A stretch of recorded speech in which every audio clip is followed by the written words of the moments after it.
All right. So I'll just start out by saying a warm welcome to everybody joining us today. This is one of our regular online sessions of Communities for Future, where we do a lot of networking and sharing of inspiration and learning about different topics related to a community-led and regenerative and fairer world. And today in our session, we have a very interesting topic, which I don't think we've had in this format before, so I'm very excited about it. It's really focused on biodiversity and ecosystem services and brings in different perspectives from science and policy and also practical community action on this topic, and also introduces IPBES and upcoming events and assessments around this. And we have three amazing guest speakers who are willing to join and share from their work and their experiences on these topics. So also welcome to the three of you, and thank you for making the time today to join us. And just for the session, we'll be sharing some screens and recording the session for the general part to also be shared more widely to other people who are maybe on summer holidays right now and can't join us live. And there will be also time for interactions and seeing each other, where you can use gallery view. I also invite you to rename yourself on Zoom with your name, maybe your organization or your country. And yeah, we'll have some interactive parts as well to see and chat together. And just to briefly say that these sessions are organized by ECOLISE, and we're a European network for community-led initiatives in climate change and sustainability. We have around 50 members at the moment and really focus on the shared learning, action, and advocacy of community initiative in the EU and across different countries to exchange knowledge and cooperate to have a bigger social and political impact together and influence. Yeah. And just to give you an overview of the general flow for the session today, so we're doing now the kind of welcome and orientation. We're also going to do a bit of check-in to ground with the topic and each other. And then Jane's going to share more around the biodiversity crisis and why it matters. Amaris is going to introduce IPBES and how you can get involved. And then we also hear from Alessandro about a community-led project that addresses biodiversity more locally and contextually. We'll have space for group interaction and also close with some possibilities for you and for communities to get engaged and kind of closing reflections. We'll be also using possibly Zoom breakout groups or the whiteboard, and we have the slides and also some polls for questions to make it interactive. And if you ever have questions or comments, you can raise your hand, or you can also type in the chat, and we'll be watching that and possibly integrating along as we go through the session. So first of all, I'll invite you to just say hi in the chat. Also put your name, your country, where you're coming from, and maybe the organization or project that you're a part of, so we can see a bit who's here. And then I will copy and paste the link also in the chat. There's this link to a poll on a platform called Menti to share about what's your relationship with nature where you live and how you feel about biodiversity. So let me just stop the screen share here so it's easier to do. And I'll also put the link so you can just write that in the chat, the general one, and then follow the link here, and we'll be able to capture some of this as well.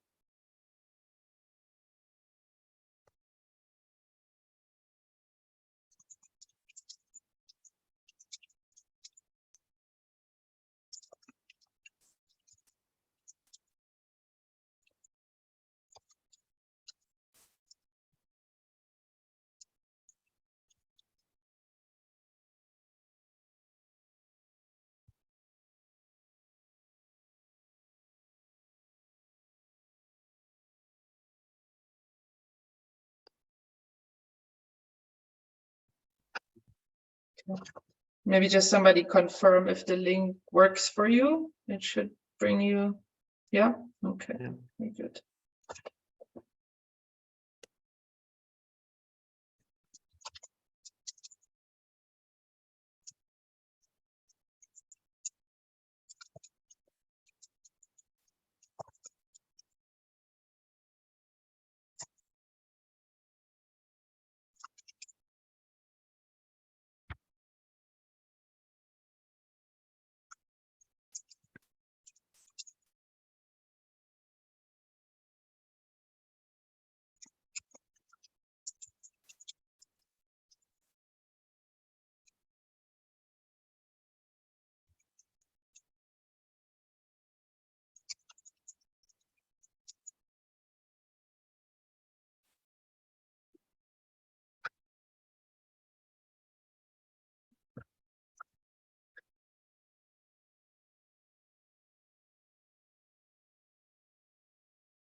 And also, I don't know how to pronounce the name exactly, Gintare. If you can put on your video or share something in the chat, would be great to know that you're with us.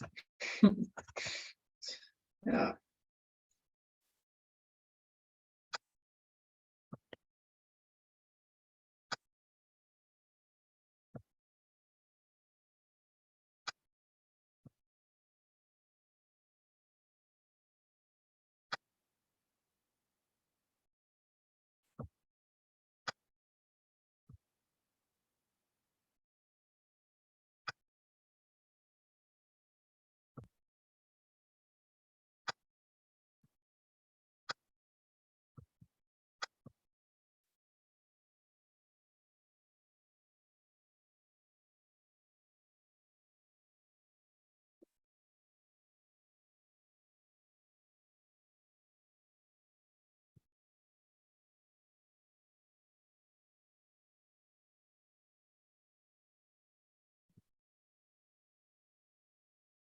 Okay.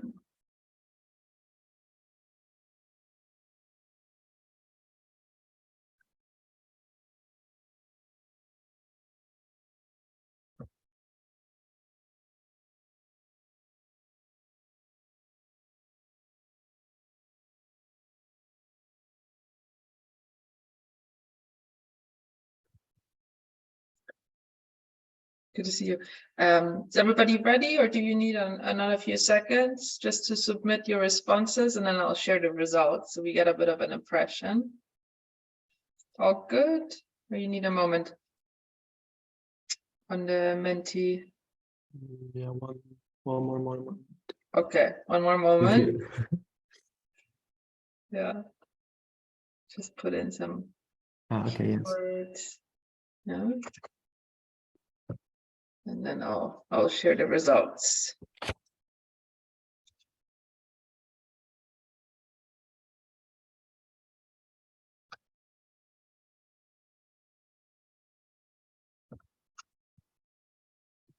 Ready now? Yeah, thanks. Okay. Let me just open them up.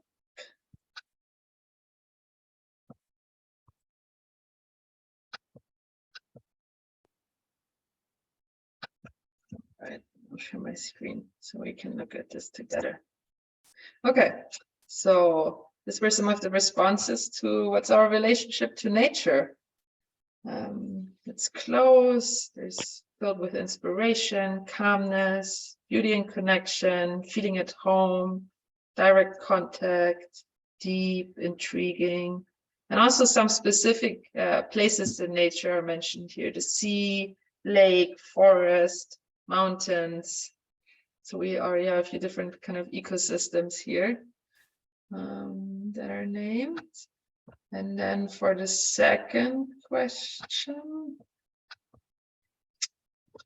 how do you feel about biodiversity? There were a few kind of spectrums to kind of choose.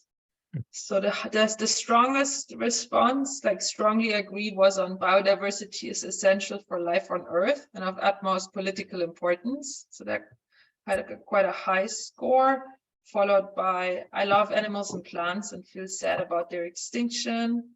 same as I feel angry and sad about the rapid biodiversity loss. And also in the same as I'm politically active to advocate for biodiversity restoration and or donate to environmental NGOs doing that. And we all really care about biodiversity. So that was the one with strong disagreement. And oh, actually, sorry, I misread the line. The one hopeful about the restoration was also 3.3. So those are high. And then the politically active is actually lower by 2.3 in the average responses.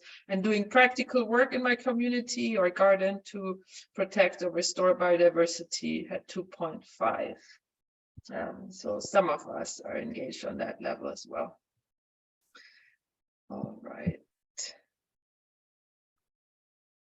So let's just go back here.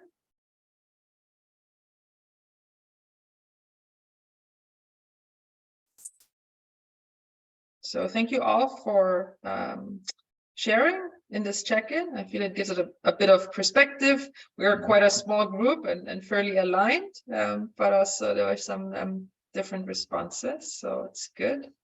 And I'll just share here the slide again with our 3 speakers. You can read a brief bio if you want, and also when you're each sharing, feel free to share just like 1 sentence about yourself when you start. Yeah, and actually with that, I'll already hand over to Jane for our first section here. Thank you, Laura. Let me just share my slides. Okay. So yeah, thanks so much for setting this up, Laura. I work as a research and communications consultant, so working with organizations like ECOLISE and the United Nations Environment Programme on biodiversity and climate change. And I'm going to be attending the IPBES Plenary in Bonn at the end of this month on behalf of ECOLISE as an accredited observer.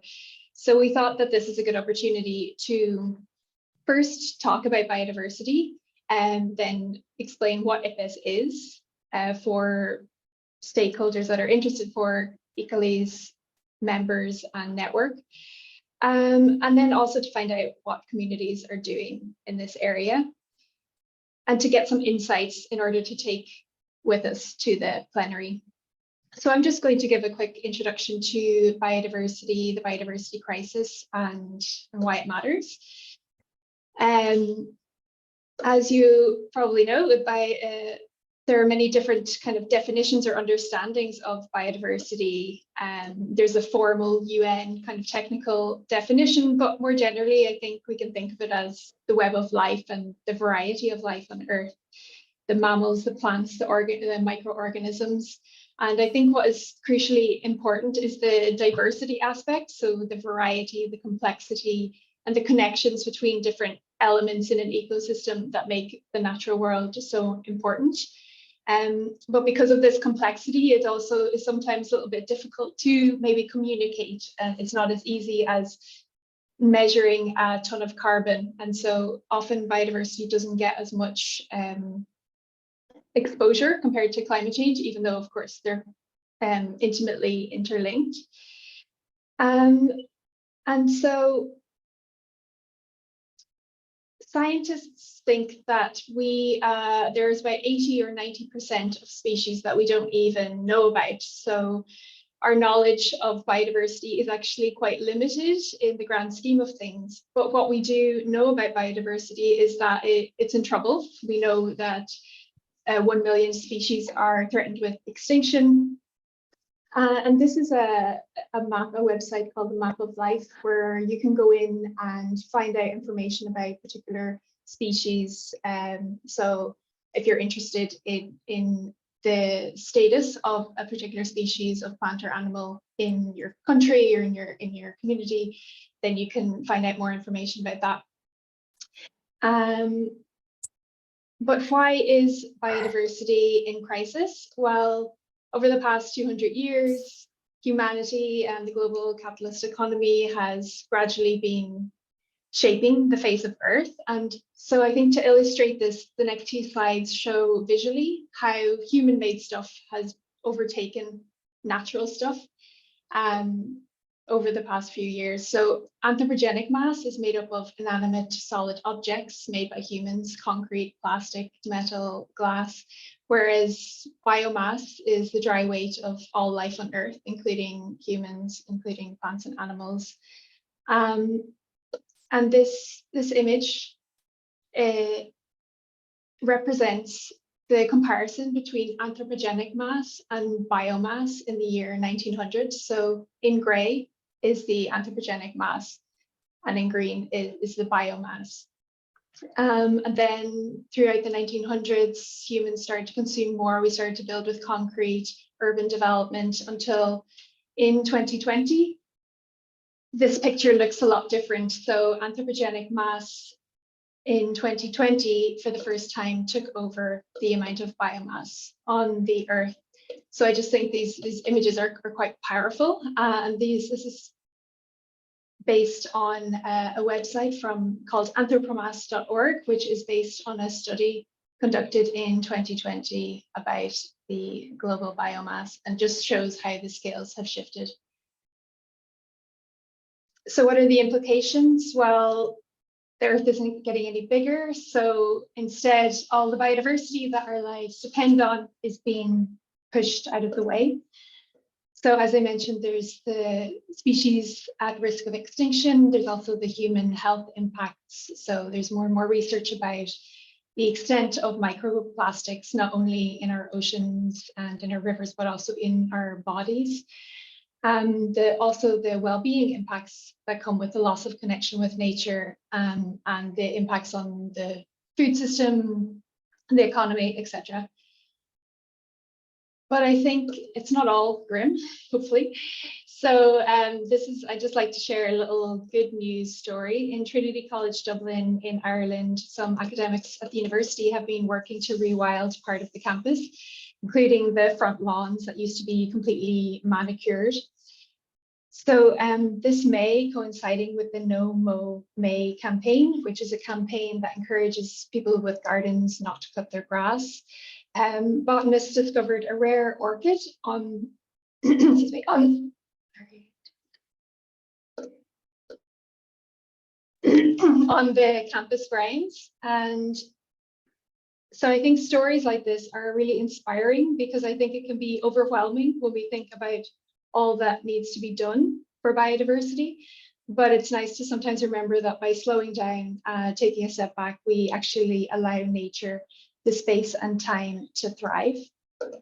And so this decade to 2030 is the United Nations Decade on Ecosystem Restoration. And this is another website called Restore, which is the largest network of restoration and conservation sites across the globe. You can explore projects that are happening in your country, and we will hear a bit more on this topic from Alessandro in his presentation. So that's just a very kind of quick introduction into the topic that we're talking about today. And I just wanted to end on this quote from the book Braiding Sweetgrass by Robin Wall Kimmerer. He says that we need acts of restoration, not only for polluted waters and degraded lands, but also for our relationship to the world.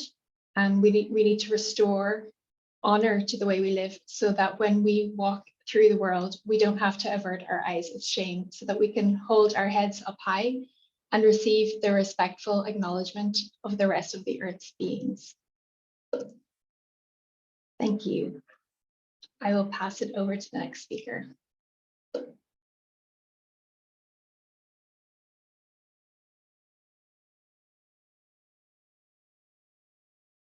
Okay, and I'm gonna share this slide for you, Maris.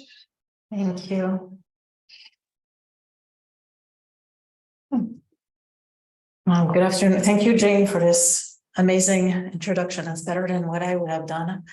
And thank you very much for the chance to join this session today, especially as we come close to the IPBES Plenary, and ECOLISE has become an observer and will be present at the end of August here. It's really interesting to have the opportunity to talk with you and introduce what the work we do, and especially the work you can do. Yeah, do give homework to people. So we can skip the outline and go straight to the next slide. Thanks. So some of you may already know about IPBES, but I know that some might be a bit more unsure of what it is. So IPBES stands for the Intergovernmental Science Policy Platform on Biodiversity and Ecosystem Services. In short, IPBES, so much easier. In 2012, a group of about 100 UN member states decided to establish IPBES as an independent intergovernmental body. So it's not a UN body, it answers only to its state members, of which there are now, oh, I should have updated my slide. We had the last one member announced today. So we are now at 143 members, actually. We've had 2 this week, which was very exciting for us. So the mission of IPBES is to strengthen knowledge foundations for better policy through science.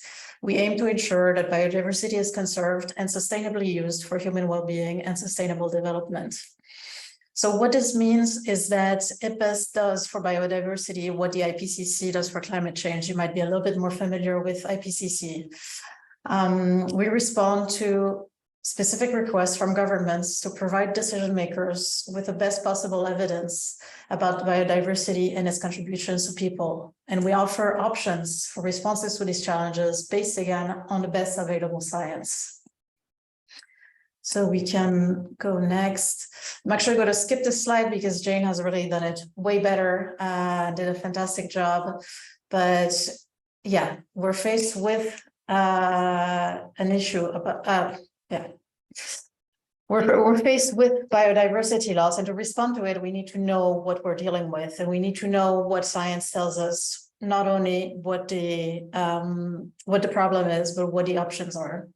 So just a very quick overview of the IPBES structure. So as I said, it's an intergovernmental structure. So the highest decision-making body is a plenary, which is made up of representatives of our 143 members and meets once a year.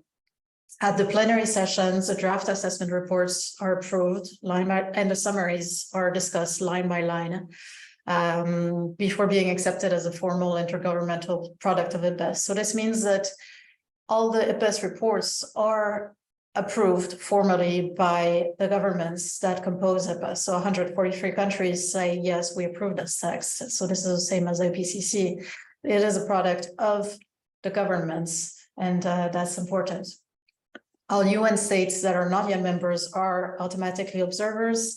Also, biodiversity-related organizations like the CBD or related UN bodies like UNCCD or UNESCO or other agencies and accredited organizations, and now such as ECOLISE, can be observers. Observers participate in the plenary sessions but cannot vote. Then there are stakeholders, so any individual or organization that can benefit from the work of IPBES or contribute to the work of IPBES is a stakeholder. So that's pretty much everyone except the state representatives. So we have, stakeholders all around the world. So what does IPBES actually do? Our work is grouped into 4 functions. The assessment of current knowledge, catalyzing the generation of new knowledge, supporting policy formulation and implementation, and building the capacities relevant to help IPBES achieve its goals. And the most visible outputs, the ones that you may already know, are the outputs under the first functions. These are the very large and for some really groundbreaking assessment reports that we produce. So since you can move on, and for the first 10 years, in the first 10 years of existence, since 2012, sorry, IPBES has produced 10 reports. The 2 first in 2016 were on pollinators and scenarios and models. In 2018, we had 4 regional assessments and 1 on land degradation and restoration. And I have an example of the regional assessment for Europe and Central Asia. So it's about the IFIT. We have 836 pages. So this is a regional one, so it's a small one. Then in 2019, we had the landmark global assessment report. It was the first of its kind since the Millennium Ecosystem Assessment of 2005. And last year we had 2 published reports on the sustainable use of wild species and the diverse valuations of nature. So I'm going to show you a little bit on the next slide of what the insights look like. So the global assessment was published in 2019. It was a work of the result of 3 years of work by 145 experts from 50 countries, cited more than 15,000 scientific and other sources. IPBES does not limit itself to scientific sources, but especially, and this is really important for IPBES, local and indigenous knowledge is also a huge source of information for the assessment reports. That report, the main message that came out of it was that more than 1 million species of plants and animals are at risk of extinction, and that this biodiversity loss is driven by 5 main drivers. And in order of quantitative importance, it's changes in land and sea use, direct exploitations of organisms of all kinds, climate change, pollution, and invasive alien species. So that was a global assessment, and it had a huge impact in 2019. And after speaking with Laura and Jane in the preparation of this, I wanted to show you also the values assessment, which we published last year, which is very different. It addresses methodological questions, especially the question of how different ways of conceptualizing the value of nature, whether financial, for health, social values, cultural values, religious values, how all these differences, different ways of conceptualizing nature and what it represents to us actually affect biodiversity-oriented policies and everyday life. And this offers support for policymakers in how to make choices. So this is a more methodological report helping decision makers of all kinds, businesses, politicians, how to use different methodological tools to take these decisions. And then coming up in the next few years, on the next slide, we have so you have the 2 ones that were published last year, and then this year, so at IPBES-10 Plenary that's coming up in August, at the end of August, will be a report on the invasive alien species, which were identified as the 5th main driver. We also have a report on the nexus between biodiversity, water, food, and health. One on the determinants of transformative changes. So these are, again, very much more methodological assessments. And then a very different one, again, coming up in 2 years on business and biodiversity. And so what's our actual impact? And so first, our reach, very quickly, this is about the global assessment in 2019, which was the one that was the most taken up by media. It made the front pages, more than 55,000 online articles, 33 million impressions on social media. We had people like the UN Secretary General, the Pope, Greta Thunberg, Leonardo DiCaprio sharing, talking about this report. But what's more important is what actually changed. And IPBES collects examples of impact at every scale in every region, and we make them accessible. And this is a crowd-contributed database accessible. So you have the address of the website at the top of this slide. And so here are a handful of examples of what happens when people take up the work of IPBES. So within governments, you have trainings to government officials, you have new decisions that can be taken, new policies put into place. People like civil society organization will take up the key messages of IPBES reports to fuel their advocacy and educate the children too. I found that really great that it went into curriculum. Businesses take on new commitments based on what they have read in the assessments. And also new tools appear. A new AI chat tool recently appeared just this year, focused on climate and biodiversity. And the tool was fed with the reports from IPBES and IPCC. So even AI is interested in what we're doing. And so now what we really want to talk about today, and I'm sorry I've already gone a bit over my time, is how you can get involved.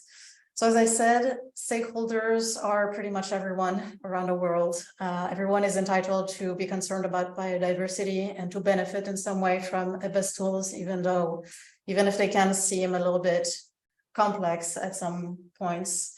IPBES stakeholders are both contributors to and end users of IPBES products. There are knowledge holders, they're scientists, they're practitioners, they're policymakers, businesses, civil society organization, individuals. So they can contribute their knowledge and expertise to the work of IPBES. As I said, it's not exclusively science. It is a compilation of the knowledge, of global knowledge. So other knowledge holders are very important to IPBES. And they can take up the messages contained in the products to fuel their policies, advocacies, and their practice change. So during the process of making an assessment, there are several moments where people can get involved. At the opening, of course, we have a call for expert nominations, and these become the authors of the reports. Typically, a report will have between 100 and 150 authors from around the world. We're careful to have people from literally everywhere in the world, so there's a balance, a geographical balance. There are at least twice during the preparation of the assessment external review periods in which we call for people to read the drafts and contribute their own knowledge. Even scientists could say, well, we have a research project that actually contributes to such elements, but civil society could also say, in such a region of our country, this is happening and this supports your evidence or contradicts it. You can also say, it's important for us to say if things are wrong. So the assessments are really a collective effort. At the plenary, and so the next plenary coming up is 28th of August to 2nd of September this year. So the assessment is adopted by the country representatives, but everyone within each country is entitled to address their own country representatives and ensure that they contribute their expertise. Some countries have coordination entities that help collect national expertise. I know in France, for instance, the French Foundation for Biodiversity does this work. In Germany also, there's a structure that does this work. Some other countries don't have this yet into place, but you can also call for it to be into place so that the delegates come enriched with the work and the knowledge of people from their country. And then after the publication, you can use the reports in your own line of work for policy, for decision-making, just as individuals wanting to make a change.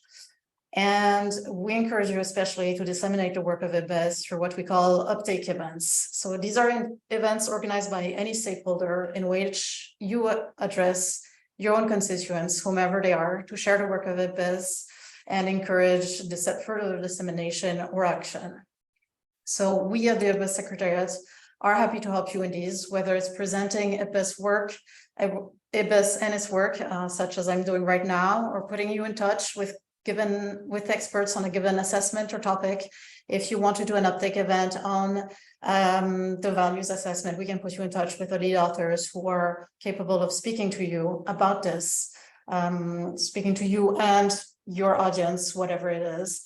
Or we can also support by contributing materials if you give us enough heads up to ship documents, but especially the summary for policymakers, we can share those with you if need be, or brochures about IPBES or posters or any other communication material.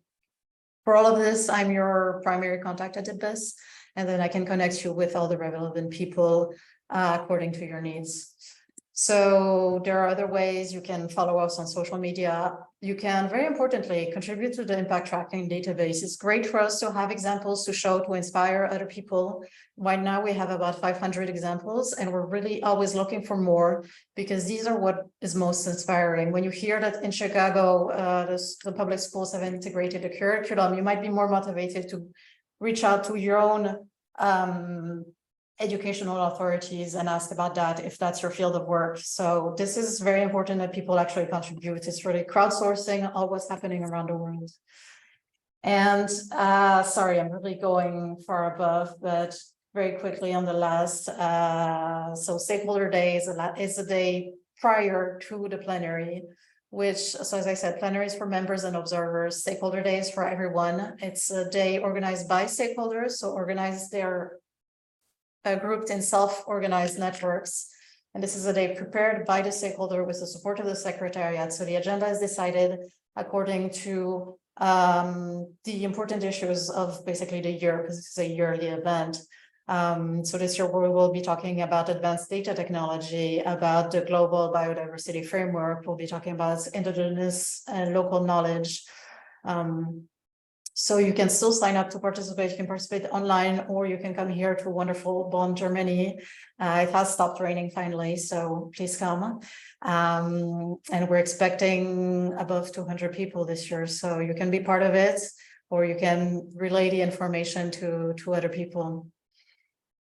So I'll stop here. Apologies again for having done way too much talking, and I'm happy to take any of your questions. There's a lot more that could be said. So, but once again, really thank you for inviting us. It's lovely to have, I think you're one of the first who've done that ahead of the plenary, organize a session like this. So it's a really great idea, and we're happy for that. Thank you very much for bringing across more of the work of IPBES. Yeah, the link there for the registration. Okay, I don't see a current question at this moment, so I'll suggest we can keep moving forward and then circle back to IPBES or anything else in our interactive part. But for now, to kind of complete the picture, I would love to hand over to Alessandro and to share a bit more about the practical work that you're also involved in the project. Yes, let's see if I can open the presentation now.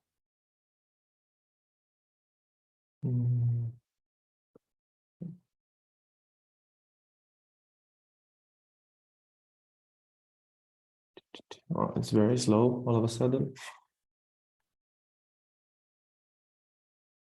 There we go.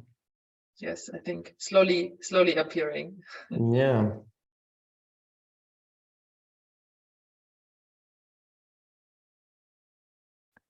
But well, yeah, in the meanwhile, I can already also thank you for inviting us, and also thank the other presenters of this session, which gave a very interesting perspective and introduction to biodiversity and to the work of IPBES, which is very structured in a complex way. It was very interesting to listen to. But yeah, from my side, what I'm gonna present is a little bit about our work at Campo Altiplano. So something definitely more context specific, let's say, work on restoration and on promotion of biodiversity recovery. So Campo Altiplano, is a non-profit project that's part of the ecosystem restoration community in southern Spain. So yeah, I'm gonna start sharing the vision that we have for this project and for the territory where we work, which is to create a healthy and resilient regional ecosystem where basically there could be an harmonious way of having biodiverse productive farms and natural areas coexisting peacefully on the same place. So we find ourselves in an area that is has a vocation for agriculture, and that is definitely one of the biggest drivers also of biodiversity loss in our region. And that is why Our focus is on ecosystem restoration, but also through the integration of regenerative agriculture. The goals that we have for our practical work is the improvement of soil, the increase of biodiversity, but yet again, try to combine this while achieving at the same time a productive system, which is something crucial because it means that if it's productive, if it shows to be productive, something that also respects biodiversity and improve the soil, then it's something that can be scalable and replicated. So that's a very important focus. And finally, but very important, maybe most important of everything, educate and communicate what we do. We work on a small plot of 5 hectares, so we have a very localized impact on a piece of land, but the way we can reach out and have our work also spread outside of the geographical limits of our land is through education and communication of all the people that pass through the project Campo Altiplano. So I was going to show a little bit about the practical work and about the transformation of this place that used to be a cereal field, nothing less and nothing more, just like many other millions of hectares in our region. And it was a cereal field that was starting to show severe problems of degradation and erosion. We are in the bottleneck of a valley, more or less. So that is really the place where the runoff of water and the erosion can get stronger. So that is also why they decided to do it there, because it was a place with potential, but it was already showing signs of degradation. So yeah, the first thing is Earthworks, basically reconfiguring and rethinking how the land can be designed and what's the way to retain more water and to slow down and prevent the processes of erosion. So starting the contour lines, understanding where is the direction of water flowing, that was very important. And the techniques that were adopted were digging swales, which are basically trenches that allow water infiltration. They go perpendicular to the slope of a hill and slow down the water and its erosive power. And the other one is digging ponds. So we have a system with 5 artificial ponds that were implemented, and that's also a way of reshaping the land.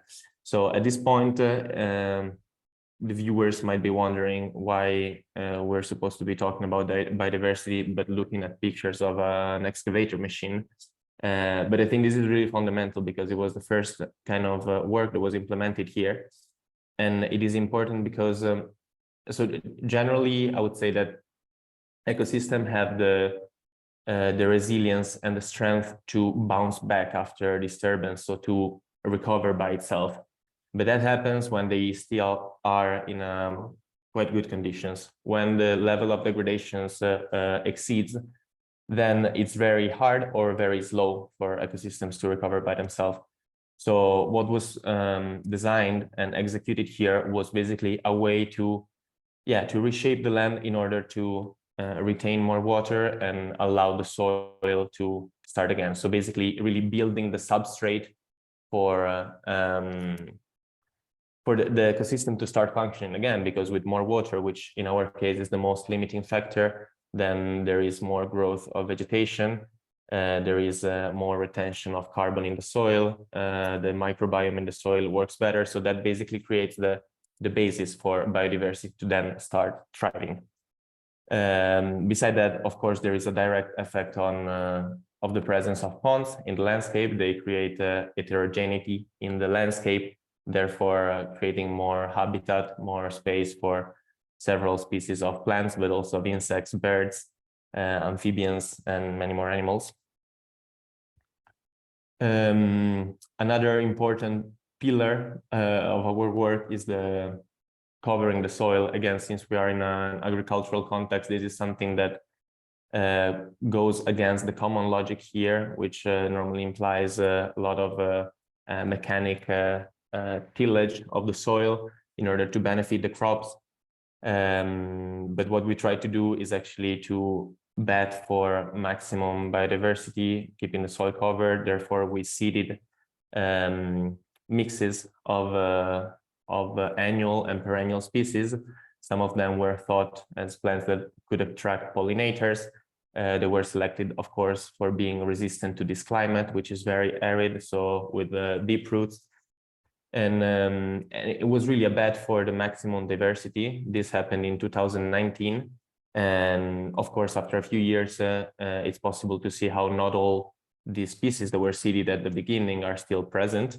But of course, they co-evolved in the composition of the vegetation. So there are some that took over others, but having the maximum diversity at the beginning is really the safest way to ensure that there will be resilience, because the most resistant will stay and the others will not, but you have a bigger pool of species that can be adaptable.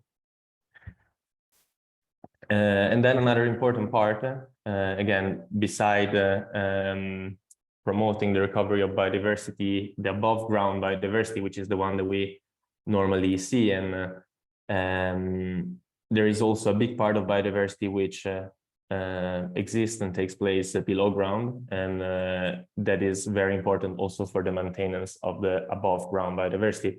So feeding the soil, creating a thriving microbial and fungal community in the soil can be done with the application of the right amendments. So in our case, we use compost teas, which try to reproduce local microorganisms that are adapted to our area. And of course, we try to make the most of the materials that we have. So also urine and human manure are reused again to produce compost and to feed the soil. So beside the work that we do on our 5-hectare plot, we also take care of reforestation projects that are a bit of a larger scale, because we work on the farm surrounding us, which is La Junquera, is a regenerative farm. And we've been carrying out for 4 years reforestation projects on natural areas and on the hedges of fields. So again, another way to try and combine ecosystem restoration with agriculture, planting along the fields. For this, of course, there are several steps: observing and identifying the causes of degradation, which in our context, for example, are the clearing of native forests, so the removal of woody vegetation, overgrazing of livestock. The selection of species, the species that we plant are native from here, even though they slowly disappeared. Some of them remain almost like fossils, but they are in theory adapted to this climate. So we try to bring them back. And then, of course, sourcing local materials and trying to find the best technique to plant. Here, there is a bit of a selection of the different species that we adopt in our Mediterranean climate. So Quercus ilex, which is the holm oak, and pine, they are the climax trees, let's say. So they are the ones occupying that eventually, because it takes really long time here to grow 25 meters for a tree, but eventually they would occupy the highest layer of the canopy. But of course, to have a diverse forest is not only tall trees, but also shrubs and smaller vegetation that occupy the lower layers. So junipers, another species of oak, saltbush, retama, which is a legume, a nitrogen fixing shrub, very well adapted to this context, and many more. Here, a little bit of other plants that we plant mainly in a wetter area, so riparian vegetation. But yeah, I also wanted to get to the other topic of today, which is the part of community and social aspect, let's say. So Campo Altiplano is part of a bigger network, which is called Ecosystem Restoration Communities. They used to be called Ecosystem Restoration Camps until a few months ago. So that's also why we're called Campo Altiplano, because Campo Altiplano was actually the first one of this kind of projects that was established in 2017. And yeah, then it became a very big movement, now spread around the world. And it's a grassroots movement. That means that it's completely open to the participation of any kind of people. And it's basically, yeah, it's something that arises from the will of people, or local people that feel a connection to nature, to just being engaged and connect through working on the land. So yeah, I highlighted the words that are more meaningful. I think this is what they described as their mission on the website. So to restore ecological functionality, to build research, but especially to engage people into ecological restoration, and once more to train people in how to restore degraded lands in perpetuity. I think this again is one of the crucial parts of our work in our specific case, but of all the ecosystem restoration communities, because they're open places that welcome people from every corner of the world. So yeah, there is practical work carried out in a specific location, but what most important is the inspiration and the experience that people can get out of it by connecting with the land, connecting with other people, learning about theory and practices of ecological restoration, and then bringing it somewhere else, spreading it. So yeah, this is the current network of ecosystem restoration communities around the globe. So there are 56, which is very impressive after 6 years. The central organization kind of helps the development and the first years of the newly born communities, but it's something also very open in this sense, as in anybody can propose to turn a place, a farm, a field into an ecosystem restoration communities, and if the proposal is accepted, then they will get the support of the central organization for developing it. So yeah, at Campo Altiplano, I think the human experience is something really strong and really valuable. More than 2,000 people came through since 2018. Many of them were short-term volunteers, so maybe just coming for a few weeks. Now we have also programs for people that stay for longer term. It's a European program that gives a scholarship also to volunteers to stay for 6 months. So that's also very important for us to have more continuity of people staying for longer term. But then we also organize courses. These are also experiences of 1 week, more or less. That is important for us, as it's a source of income for the project, and it's a way to educate and to communicate what we do, to show it to people, or yeah, visitors. Again, many people that come at open days, or they are just interested and maybe they pass by here, and we always try to be open to show people what our place look like. And local network that we also try to keep active. So there are many other organizations working on the territory where we are, in the province of Murcia, but also in the region of Granada and Almeria. There are farmers, there are activists, they work in education, and we try to maintain as much as possible relationship also in developing collaborations with them, to build also a strong network locally. Yeah, and that was it. Just wanted to put context in the last slide, and of course happy to answer any question, to discuss more with you. Thank you. Great. Thank you for sharing. So this has been really, really rich and extensive from all three of you. Sorry. Yes, no, all good. From all three of you for sharing, but I think it's also worthwhile, since we're not such a big group live at this moment, I think it's really valuable to have these a bit more fuller presentations, so people really have a lot of content and a lot of like juicy ideas and opportunities, both politically and networks, on a very practical level, to get engaged. So I feel this is also a good value that we can provide here and having this session.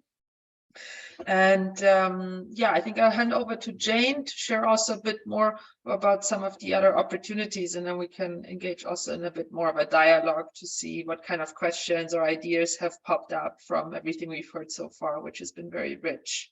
Yeah. Could you share your slides again, Laura? Yes, The yes, main... I'll share. Thank you, Amaris and Alessandro. I think that was brilliant. So interesting to see the practical realities of restoration on the ground. So I do have some questions, but we can leave it to the discussion. Of course. Thank you. Yeah, so I was just going to quickly talk about what is the international policy around biodiversity. So at the COP15 last year in Montreal, it was adopted, the Kunming-Montreal Global Biodiversity Framework was adopted with the 2050 vision of a world living in harmony with nature.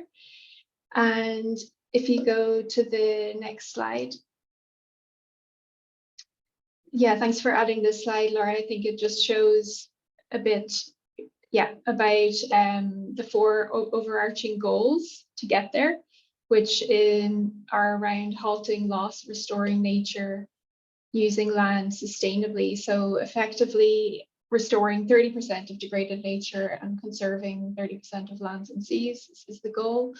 And at EU level, there's the EU Biodiversity Strategy, a component of which is the EU Nature Restoration Law, which was voted into Parliament, EU Parliament recently, which is good news, but there was a lot of kind of controversy coming up to it. So which it really shows that there is still a lot to do to bring different sectors of society together on this topic. And then if you go to the next slide, so the ECOLISE has the 10 Theses campaign, which is still undergoing dialogues and consultation, and there's been a lot of events around this.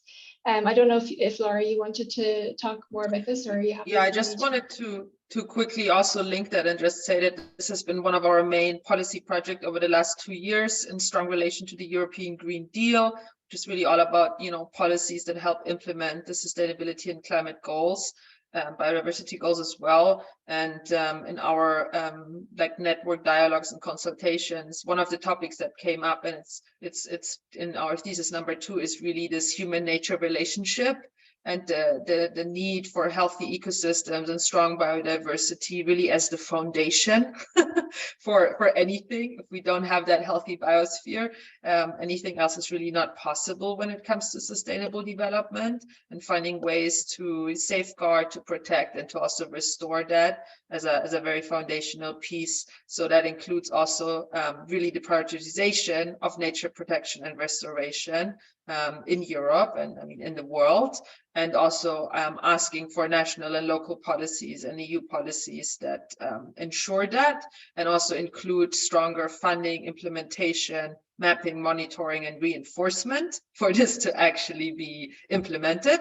And of course, we also highlight how different of our members on a national or local level really contribute to improving biodiversity and nature restoration on a practical level. And we also ask for policies and funding to support that. So it can be a cooperative effort between grassroots, but also the political leverage point that exists.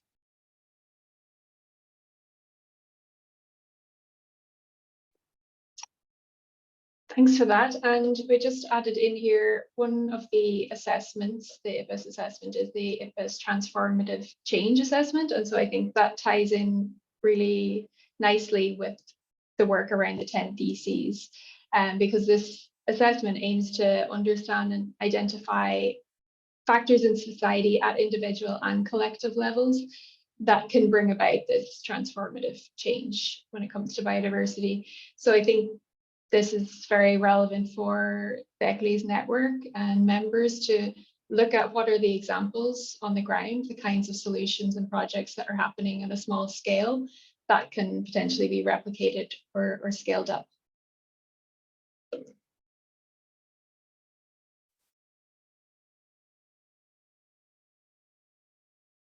Okay, and then, so in terms of we're obviously a small group, so I think we won't be. Yeah, we'll stay together, and I think these are some questions that we thought of ahead of time for a bit of a dialogue. So we have another about 20 minutes we can use for questions, answers, and just dialogue and sharing in our group. And one of the questions, I mean, 3 questions that we put there, but also anything else that came up, I think during listening is very much welcome.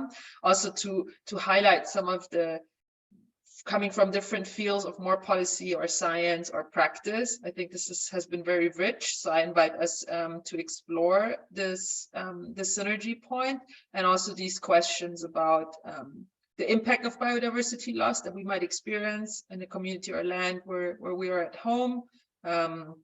Also, what are maybe blocks or enablers for this kind of change that we all, you know, from I think our check-in, it's very clear that we're very much aligned on this. So what blocks or what enables this change to happen for a more thriving and biodiverse Earth? And also to explore particularly how groups of citizens or local communities could get actively involved to protect and restore biodiversity, whether that's through actions, through political engagement, through communication. I mean, we've touched on a few of those, but I think this is also a very rich question to keep exploring and maybe spark some new ideas that come up. So yeah, and yeah, I think this is what we can do for the next 10-15 minutes, and then also have time for a bit of reflections and closing for this session. And I invite all of you to participate and take a moment now to think.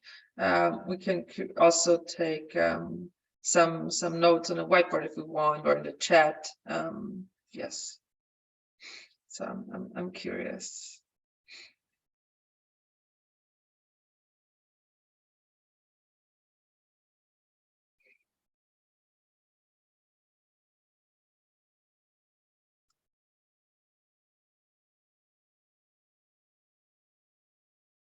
And also, I guess, Duncan, or maybe, can you pronounce your name for us?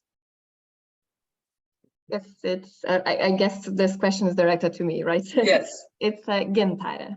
Gintare, okay. So if you have questions or comments or things to share, I would love to hear from you. I mean, for the speakers also, you're invited to really participate here as well, but also from the others. I actually do have 2 questions. I'm not sure if it's possible to answer them, but I will try to speak them out loud, because I'm also, I think, like I'm from the climate field, so I saw the invitation to this discussion. I thought that it's a great opportunity to learn more about biodiversity, because I think that those are like comes hand in hand, climate and biodiversity, but somehow we do have these discussions very separately. So in terms of COPs, we do have COP 28 this year, which is like focus on climate, then COPs on biodiversity takes place in different platform. Then we have IPCC and IPBES, and I learned about IPCC a while ago, but like IPBES, it was quite recent for me, and I was like thinking why those fields are so disconnect, or maybe this is my impression, but they are disconnected, but that's for now how I feel. And the main question would be how to bring them closer and encourage more collaboration, so that we're like not competing, but like helping each other, or that that already takes place. I just don't know.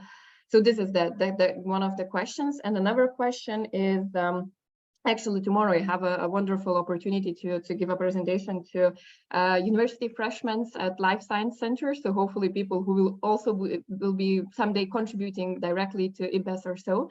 So maybe you could help me out and share some of the call to actions that I also can pass to those students, and what we can take as individuals, starting from that, not only on our individual actions, but maybe push the action. But like, I think always comes to the question. So like, what can I do not to be overwhelmed? So if you have any advices, I would be very grateful to hear.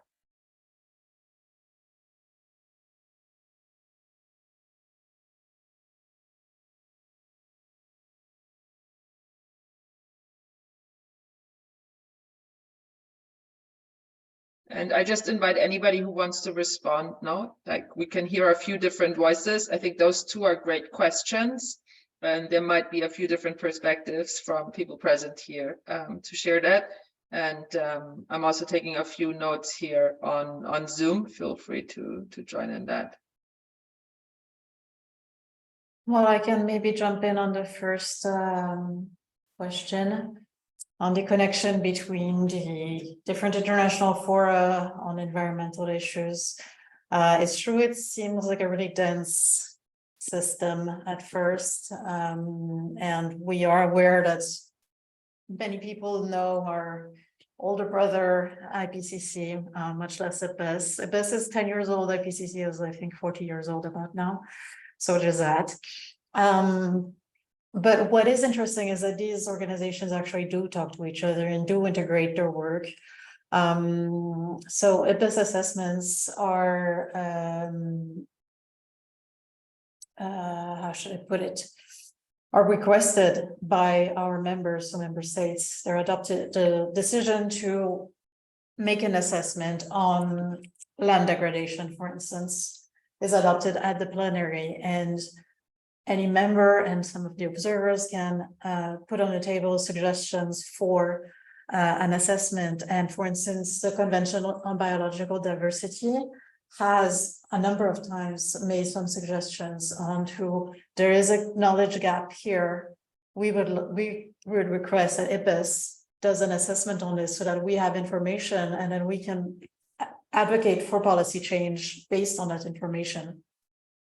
And we've seen that happen with something I wanted to talk about and I didn't have time, so I'm really glad that Jane put it towards the end with the global biodiversity framework.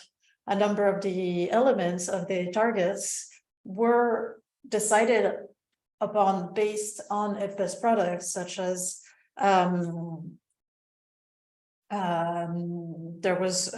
there's a target, I think it's 4, 5, or 6, I forget, I'm not good with numbers, on use of wild species, and those elements were decided upon with all the work that IPBES did in our previous assessment on sustainable use of wild species. So there is an interaction we have different roles. There's policymakers, there are decision makers, there are advocates, and IPBES provides a synthesis of the science. And same as IPCC, we don't conduct our own science. This is a collection of global knowledge. And as I said, more than just science, really global knowledge. We have also poetry and theater that come into part as a source material for IPBES.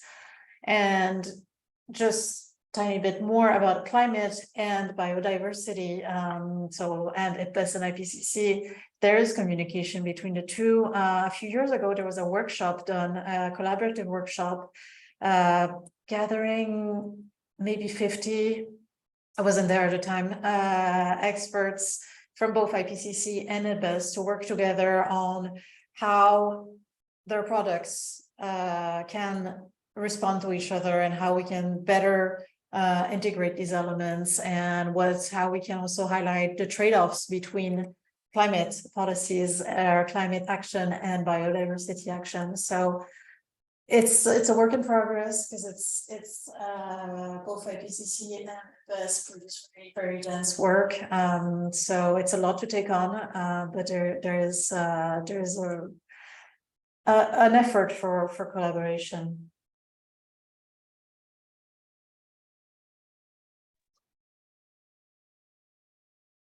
I will just jump in as well on the second question, but I think it is a really good point, and I'm glad to see that in the agenda. Also for the plenary in Bonn, there's going to be a part where talking about how to promote the interaction between climate change yet. So it's good to see that there's more being done to connect the two.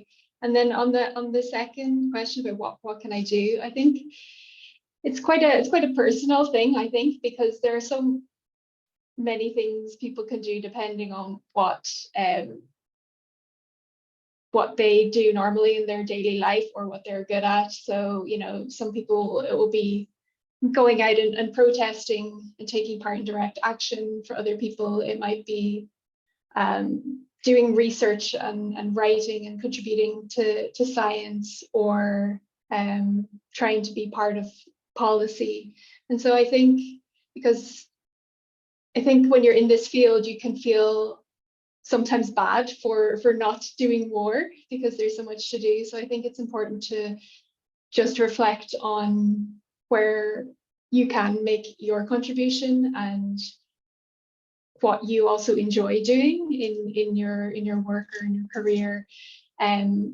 Because I think when you're doing work that you enjoy, whether it's the manual labor, whether it's something a bit more like getting involved with communities or connecting with people, or if you're more somebody that likes to get into the science and research and read, when you're doing something that you're passionate about and that you feel good, and then you make a better contribution. So I think it's about reflecting really, and also looking for spaces where you can meet other people, because I think that's how you get inspiration to get involved in different networks or learn how to make small kind of changes in your lifestyle, or how you can actually contribute to changing the policy, which is what we really need in order if we're going to make this transformative change that we need to happen. So that would be my reflection on it.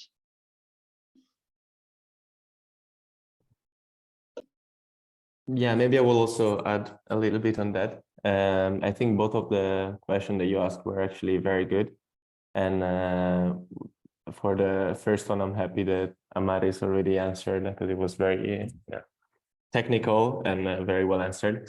But I think it's also very interesting what you said about the second one. So how can you transmit interest and generate engagement without having people feeling overwhelmed? And I think that's something very interesting, because of course, if we look at these big problems, it feels like something that, like a huge burden that a person trying to do something about it might not even know where to start from. But as Jane was saying, I think there are everywhere networks of people that are quite easy to reach out to, and sharing this also with other people, it's always something that motivates you and doesn't make you feel like you want to do something but you don't know where to start from, and there is this huge challenge ahead of us all.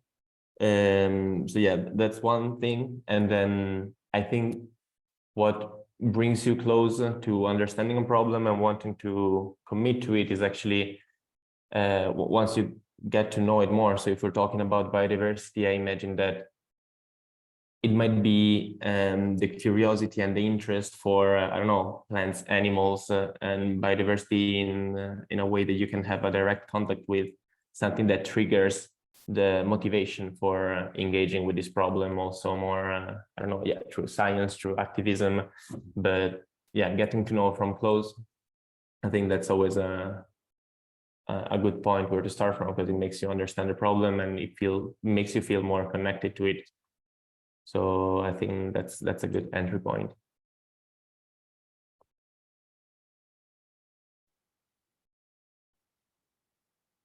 All right. Thank you for those questions and answers / perspectives to those. Is there somebody else that has some other question? We might have time for one or two, depending on how big they are.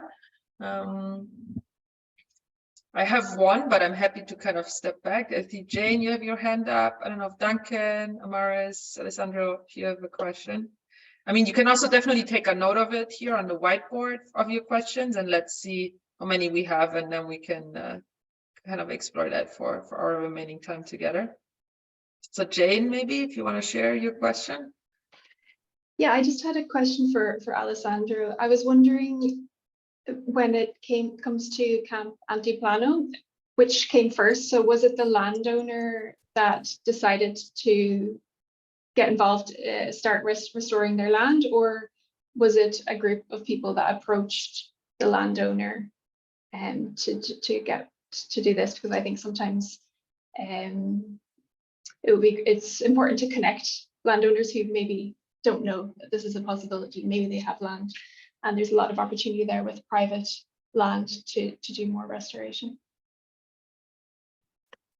Yeah, that's actually an interesting part of the story of Camp Altiplano, because actually the two parts kind of came together in 2017.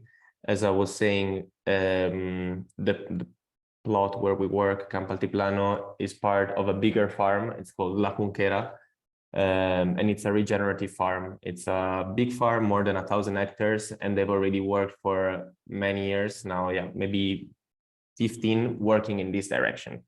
So going from a conventional farm that had a history of cereal cultivation and just conventional agriculture to converting it first to organic production and then going even further with regenerative agriculture.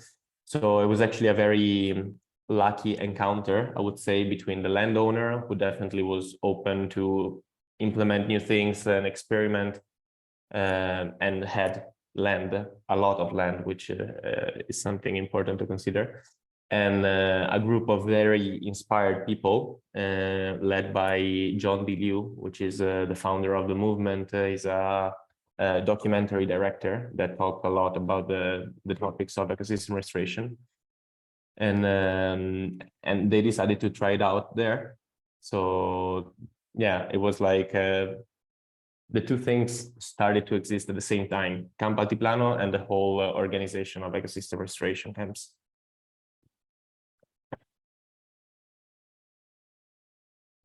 And maybe just to add the perspective from my experience of ecosystem restoration communities also in other regions and countries of the world, one of the ideas of the movement was that the organization, the movement, doesn't have to buy and own all that land. It can be really landowners or local communities or municipalities that have already access to land that want to join.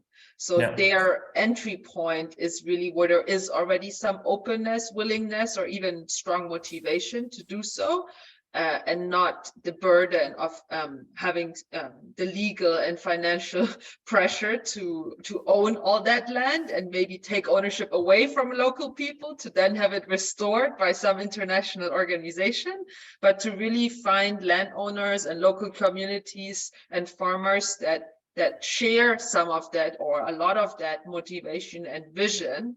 And then they can open up and they can keep the land ownership. They can involve more of the local and international communities of people who are excited to work on land restoration, and also inspire each other, by again having practical examples of how this can be done by now over 50 different camps or communities around the world. So I think this was a key ingredient in the whole idea about this movement, kind of circling around the need to just buy a lot of land and do that more centrally, and having it decentralized and much more community-based and grounded in for local communities and people there. Yeah. Indeed. Thanks for explaining that even better. Yes. And this was one of the things for me, Gintara, for your question. This was, I heard about ecosystem restoration camps when they started, in 2017 or 16 or something. And I liked so much of the vision that I kind of followed them first, on a Facebook group and some of the early social media accounts they had. I also decided to become a member, which in this case just means a small financial monthly contribution that helps them, run and keep supporting camps all around the world. And I decided, yeah, you know what, I'm willing to give a few euros every month to support that, and many others have chosen to. I also do some actions directly in my life, like I worked in a permaculture garden this morning for a couple of hours. That also brings a lot more biodiversity and food production to the community here. And I'm also interested in some of the political opportunities with IPBES and also with our EU advocacy work that we do. So whatever you're passionate about, I think there are by now a lot of amazing people and initiatives that we can also join, because this is for me one of the things, and this is my question. I don't think we have a lot of time to answer this, but one of my questions is, why do we need local and global scale come together, especially when it comes to biodiversity? Because for me, it's one of the most overwhelming global crises, but it's also one that's so specific to each piece of land, no? Because the biodiversity changes completely, the species changes completely. So it's so local, but it's also so global. So where do we link that in a way that is the most supportive to advance our goals there? And also the different sectors of society and the different fields, like from practice to policy, science, and everything. So this was a bit my inquiry for us, where we need the full spectrum in some way, but also the different forms. And yeah, I think I shared a few ways that I have chosen over the years to also take more practical action in different ways around the topic of biodiversity. And I think the part about transformative change and values is also something I really appreciate that we touched on this a little bit in this session.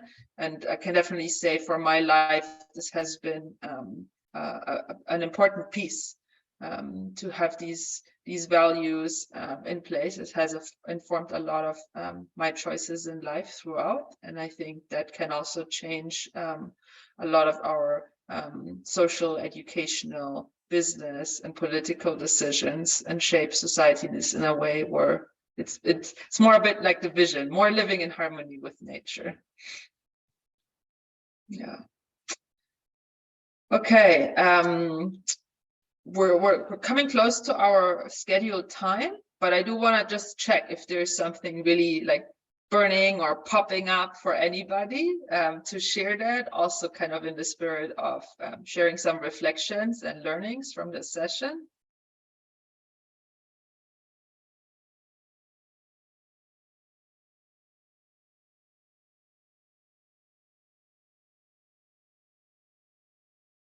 Let's see, I also had, so you can share that, and I think I had a link also to capture some. You can also have some written, and maybe we'll also share. Okay, we'll share the call to action. Maybe we'll do that first, because I think this was part of the request as well, and we did actually prepare a slide. I don't know, Jane, if you want to speak to that, or I can. Sure.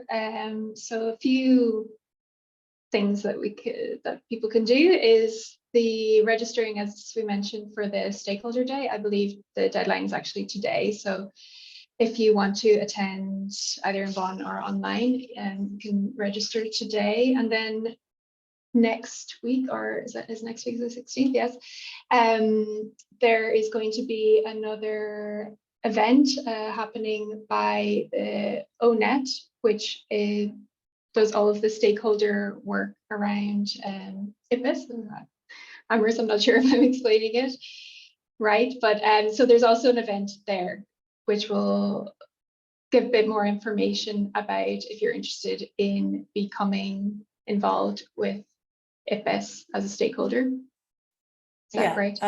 ONET is a self-organized network of stakeholders. So indeed, it's not IPBES run.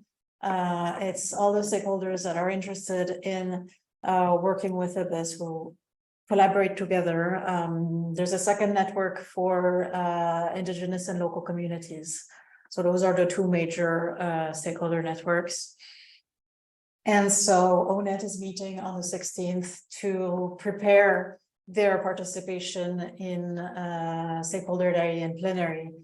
During Plenary, so it's for members and observers, but stakeholders through these two networks are invited to participate and have an opening statement. So they have also a voice at the plenary.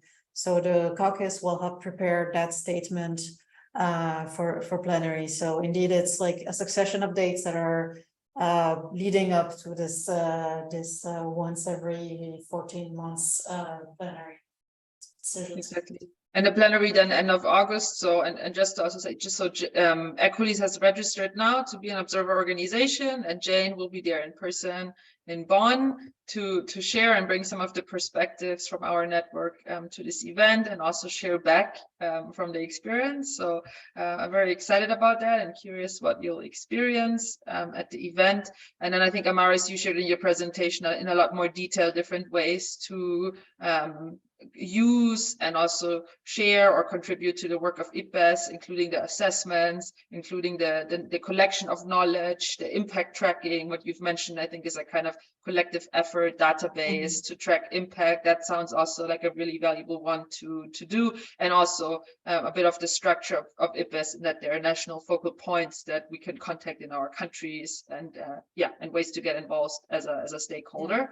I think on a European level, I mean, we just had the Restore Nature law, and there was also some campaigns there, which is, I think, still a really relevant topic to keep kind of watching, even after the decision around this.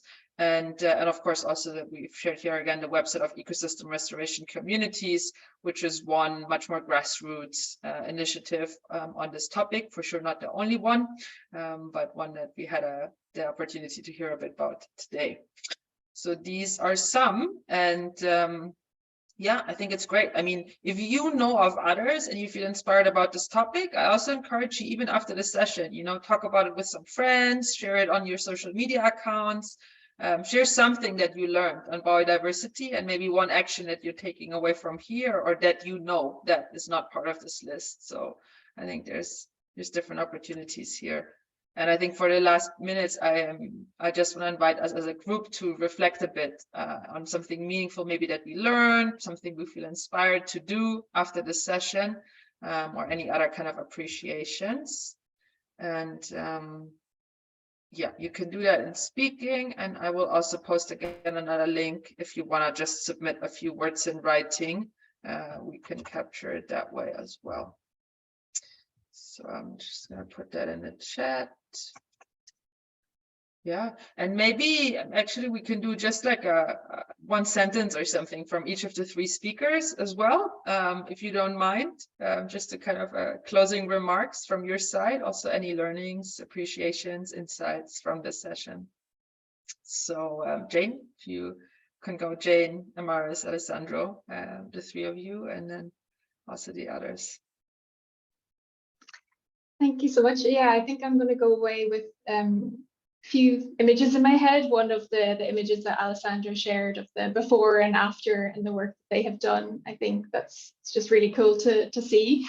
And then also from Amaris, all of the information about all the work that's been done at the global level. So all of the scientists, policymakers, practitioners around the world that are coming together to work on biodiversity. It's inspiring. So I'm looking forward to seeing more and hearing more in Bonn, and hopefully we'll have more opportunities in the future to connect these two levels. Thank you. Yeah, thank you, Jane. And I really look forward to seeing you in Bonn in just a couple of weeks now. I really thank you for this invitation. I really especially love when I'm able to also hear about very practical, hands in the mud experiences. It's true that here IPBES tries to be as comprehensive as possible, but it's true that we're dealing with a lot of paper. It's nice to hear about what happens in the fields and the seeds that are being planted.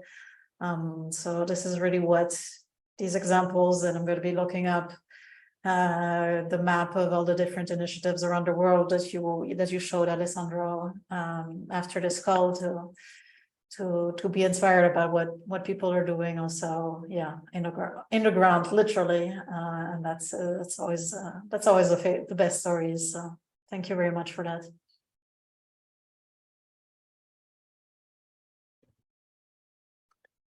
Yeah, I also wanted to thank once more for the invitation. It was actually very, very nice to listen to the other presentation and to the other interventions that we had. I think I always feel yeah, inspired when I see how broad the topic is, and I'm always very happy to bring my perspective and to tell the story of the place where I'm working at, which I'm also glad that you liked.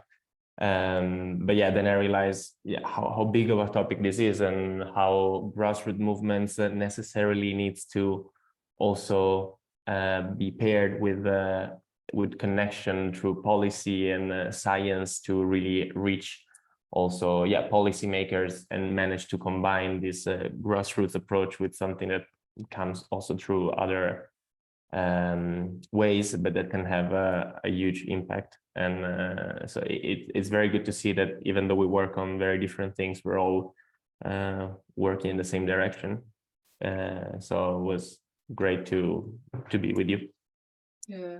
Yeah, and I know that John DeLu, the initiator of the ecosystem restoration communities, and also some others have attended, previous climate and biodiversity COPs, traveling to Egypt and Montreal, for example, yeah. and trying to contribute some of that. And I think it's also interesting how maybe more people engaged in the camps and communities can be part of the knowledge sharing and exchange around some of the work that also IPBES is offering, besides different events that maybe certain people can join and participate and contribute to. So I think it is working on quite different levels, but I think it's also it's very much aligned on where we're heading together. And I think it's interesting to keep exploring those connections. The same with the other question, climate and biodiversity in general, and taking steps hand in hand for that.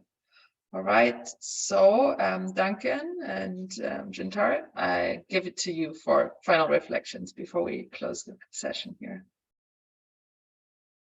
Just thanks very much. Keep it going. Yeah, I learned more, and I'm super happy to hear that the collaboration is happening. So I think I will try to also increase my engagement with this topic. Yeah, thank you for sharing inspiration. And one thing I wrote it down on the sticky note is that being in community also helps to inspire you. So I think this is also one of the key takeaways. So thanks. Wonderful. I don't know if some people had a chance to share some things in the link, then I guess I can share some of the results. We can see if you want to take a minute to do that now, and we can see, I think I see a little bit there. Doesn't need to be something long, just be a few words if you want, and then I'll share the results as well for our closing.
Okay, last few seconds.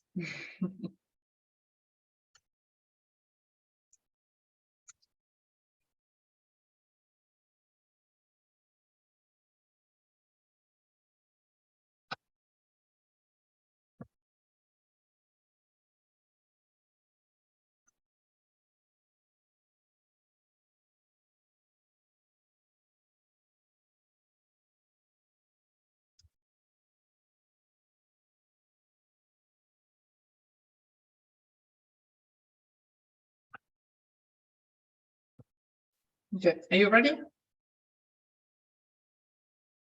Okay. So that's the last screen share here.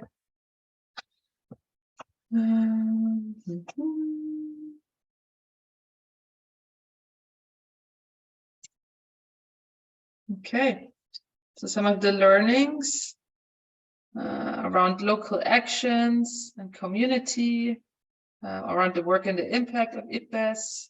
Collaboration stands out really big. Biodiversity, I guess, above and below ground.